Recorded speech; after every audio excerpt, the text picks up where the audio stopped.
কেন্দ্রীয় শহীদ মিনারের খবরাখবর নেব। সেখানে সহকর্মী আরিফুল ইসলাম রয়েছেন, তিনি আমাদের সাথে যুক্ত হচ্ছেন। আরিফ, নিশ্চয়ই শুনতে পাচ্ছেন আমাকে। কেমন দেখছেন, কতটা প্রস্তুত শহীদ মিনার? পাশাপাশি এটিও জানবো যে আসলে নিরাপত্তার দিকটি যেটি বারবারই আসলে বলা হচ্ছে, সেই ব্যাপারে আসলে আইন শৃঙ্খলা বাহিনী কতটা প্রস্তুত, কি দেখছেন তাদের আয়োজন? রঞ্জন, যে প্রশ্নটি দিয়ে আসলে করেছেন সেইটার উত্তর দিয়ে শুরু করতে চাই। পুরোপুরি প্রস্তুত কেন্দ্রীয় শহীদ মিনার।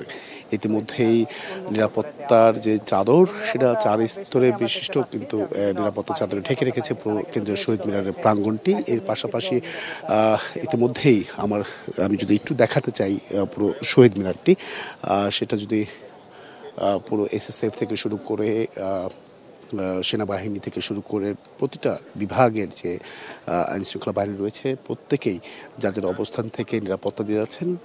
গোয়েন্দা সংস্থা রয়েছে, প্রত্যেকেই আসলে একেবারে বলা যায় যে পুরোপুরি প্রস্তুত। যেহেতু 12টা 1 মিনিটে আজকে এই ওমর 21শে ফেব্রুয়ারি, যেটা আন্তর্জাতিক মাতৃভাষা দিবস উপলক্ষে যে শ্রদ্ধা, বীর সন্তানদের, শহীদদের প্রতি যে শ্রদ্ধা, সেই শ্রদ্ধা নিবেদন করবেন অন্তর্বর্তীকালীন সরকারের প্রধান উপদেষ্টা ডক্টর মোহাম্মদ ইউনূস এবং কি রাষ্ট্রপতি সহ আরও যারা আছেন, অন্যান্য যে সরকারি কর্মকর্তা রয়েছেন বা উপদেষ্টা মণ্ডলীর সদস্য রয়েছেন, তারা কিন্তু প্রত্যেকে একে একে করে আসবেন এবং কি 12টা 40 মিনিটের পর কিন্তু উন্মুক্ত করে দেওয়া হবে সর্বসাধারণের জন্য। সেইটার জন্য কিন্তু অপেক্ষা করছেন অনেকেই। যে বেদি দেখতে পাচ্ছেন, সেই বেদিতে এখন আইন শৃঙ্খলা বাহিনীর তৎপরতা কিন্তু আমরা দেখতে পাচ্ছি। আশেপাশে তারা দেখভাল করছেন।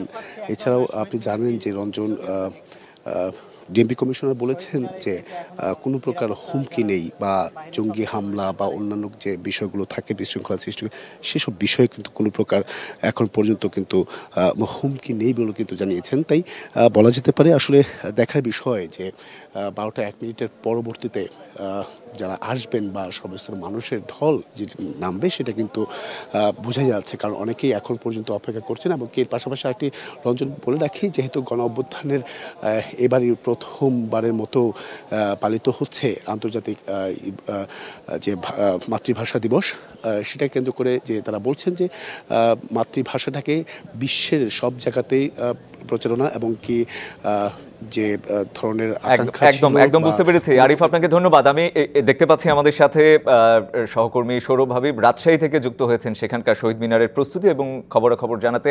সৌরভ নিশ্চয় শুনতে পাচ্ছেন, ঢাকা থেকে শুনছিলাম। রাজশাহীতে চিত্রটা কেমন, নিরাপত্তা এবং অন্যান্য প্রস্তুতির বিষয়ে কি দেখতে পাচ্ছেন?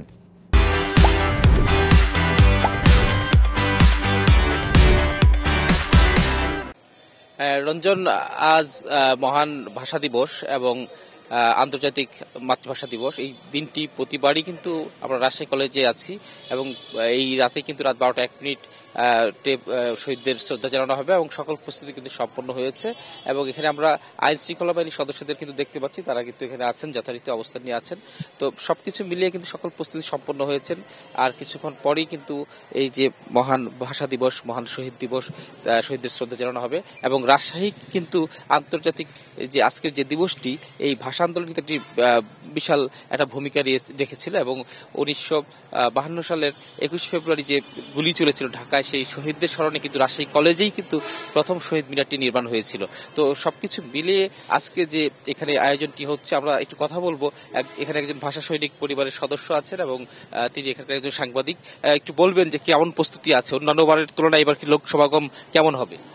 এখনো বলা যাচ্ছে না, তবে যেহেতু 21 আমাদের প্রাণের একটা বিষয়, আমাদের চেতনার একটি বিষয়, আমরা মনে করছি যে লোকজন আসবে এবং তারা যদি সত্যি দেশকে ভালোবাসে, ভাষাকে ভালোবাসে, তাহলে তারা নিশ্চয়ই আসবেন। আর 21 তো এখন আন্তর্জাতিক মাতৃভাষা দিবস। 21কে আমরা সম্মান জানাই এই কারণেই, কারণ 21 আমাদের শিখেছে প্রত্যেকটা ভাষার প্রতি সম্মান জানাতে, প্রতিটা জাতিসত্তার প্রতি সম্মান জানাতে। আমি সকলের প্রতি আহ্বান জানাবো যে আসুন আমরা 21কে এমনভাবে ধারণ করি যেন আমরা অন্য জাতিসত্তার যে অধিকার এবং তাদের যে ভাষা, সেই ভাষার প্রতি আমরা যেন শ্রদ্ধা জানাতে পারি। এবং আরেকটি কথা বলতে চাই যে ঢাকায় যখন ধন্যবাদ, আমরা পরে নিশ্চয়ই শুনবো। রঞ্জন শুনছিলেন যে এখানকার আয়োজনের কথা। রঞ্জন, সৌরভ, আপনাকে ধন্যবাদ।